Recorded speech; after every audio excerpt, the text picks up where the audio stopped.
Beginning on Wednesday, Jair Bolsonaro, a hard-right member of the Brazilian Congress and a 2018 presidential hopeful, will visit Florida, Massachusetts, New York, and Washington, D.C. And he's expected to get a rowdy welcome. Brazilian activists in the U.S. are gearing up to let him know his extreme right-wing politics won't go unnoticed during his stateside trip. Bolsonaro is making the journey in hopes of courting overseas support for his 2018 presidential candidacy. For the moment, he polls well among Brazilians. Bolsonaro has the second highest level of support among likely voters, lagging only behind former President Luiz Inácio Lula da Silva. In echoes of Donald Trump's rise to power, however, the Brazilian political establishment and media remain skeptical that the right-wing politician will be able to capitalize on that support. For Bolsonaro's political opponents in Brazil and the diaspora, though, the possibility of a victory for the hard-right candidate is very real. In normal times, Bolsonaro would never be taken as a viable presidential candidate, said Matias Lopes, a political scientist and visiting fellow at Harvard University, in an email, but the level of division and institutional erosion in Brazil has allowed him to emerge. He holds a strong base of right-wing conservatives and is stronger among more educated and middle-class citizens. Critics fear a trip through the U.S. could lend a measure of legitimacy that has thus far evaded Bolsonaro, who is still seen as a fringe candidate. Bolsonaro's visit to the U.S. is at least partially motivated by attempting to look like a serious, legitimate candidate, said Michael Van Elzacker, a member of Massachusetts Peace Action, a group helping to organize the protests. In an email, he wants to have photo opportunities here in Boston looking like a dignified statesman, instead of the vulgar, misogynistic, and violently homophobic fascist that he is.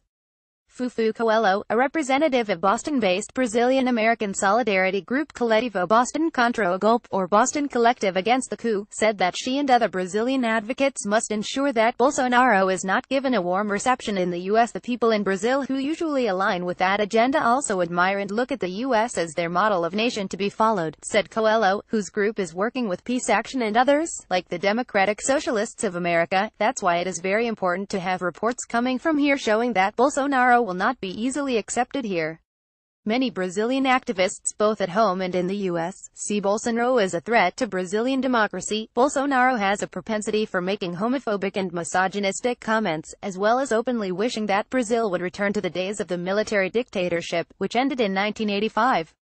Bolsonaro has a well-documented history of making hateful comments to his colleagues, as The Intercept noted in 2014.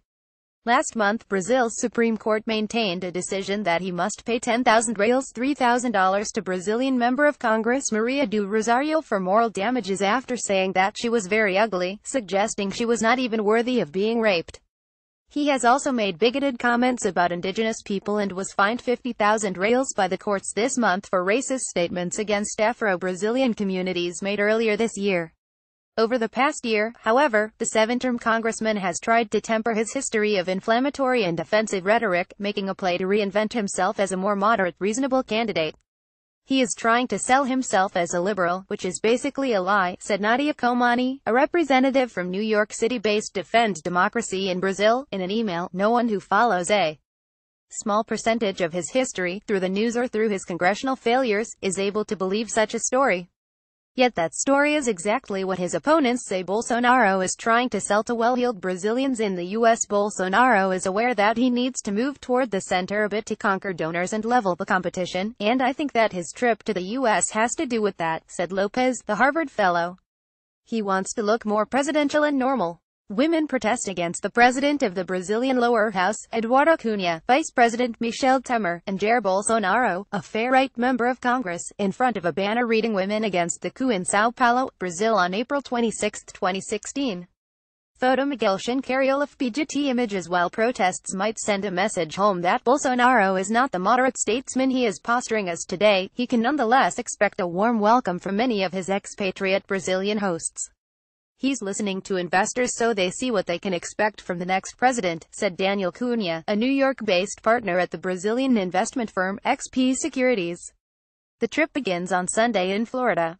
From there, Bolsonaro will head north to Massachusetts, where he'll spend 2 days attending events coordinated by the Public Administration Institute, a non-governmental organization founded by Brazilian businessmen Julio Maurice and Dario Galvao. It is a great opportunity for Mr. Bolsonaro to see the economic importance of the Brazilian community here in the United States, Maurice said in a statement. He will hear from Massachusetts legislators the economic impact that the Brazilian's business owner bring to the Commonwealth. The New York leg of Bolsonaro's trip is being coordinated by investor Gerald Brandt, of the firm Stonehaven, with a heavy focus on wooing Brazilians in the financial industry. Brandt was not available for comment. Bolsonaro will meet with XP Securities at a roundtable with investors, according to Cunha. Cunha stressed his organization's political neutrality in the face of Bolsonaro's more offensive statements. "All we do is what we've been doing forever," he said, "connect investors to the real side of economic and political agents." Bolsonaro also plans to meet with members of the Brazil-American Chamber of Commerce. Ted Helms, former executive of Brazilian oil giant Petrobras who runs the chamber, read a portion of an invitation email for the discussion to The Intercept. "The election process itself and the winning candidate are sure to affect trade and U.S.-Brazilian relations," Helms said. "These are all core topics that the U.S.-Brazilian Chamber of Commerce tries to address via seminars and panels throughout the year." Helms did not comment further after reading the text of the email. Activists are hoping to make a splash as Bolsonaro rolls into the U.S.'s seat of power in Washington. Bolsonaro is trying to gain an audience with Republican lawmakers, according to Cunha, and end his trip with an appearance at the Brazil Initiative, a project of George Washington University's Elliott School of International Affairs. Brazilian Expats for Democracy and Social Justice, a Washington-based group, is planning to protest Bolsonaro's visit to the capital, but told The Intercept that activists were still deciding on the right approach. "We don't want to give him any more attention than needed, so we are still considering our options," said Aline Piva, a journalist with the Brazilian blog NoCut, and Veronica Slobodian, a member of Brazilian Expats for Democracy and Social Justice, in a joint statement delivered by email. The appearance at George Washington University is already generating some pushback. An open letter asking the school to reconsider the invitation is being circulated for signatures. But the event hosts insist it will be an opportunity to hold Bolsonaro to account for some of his past statements.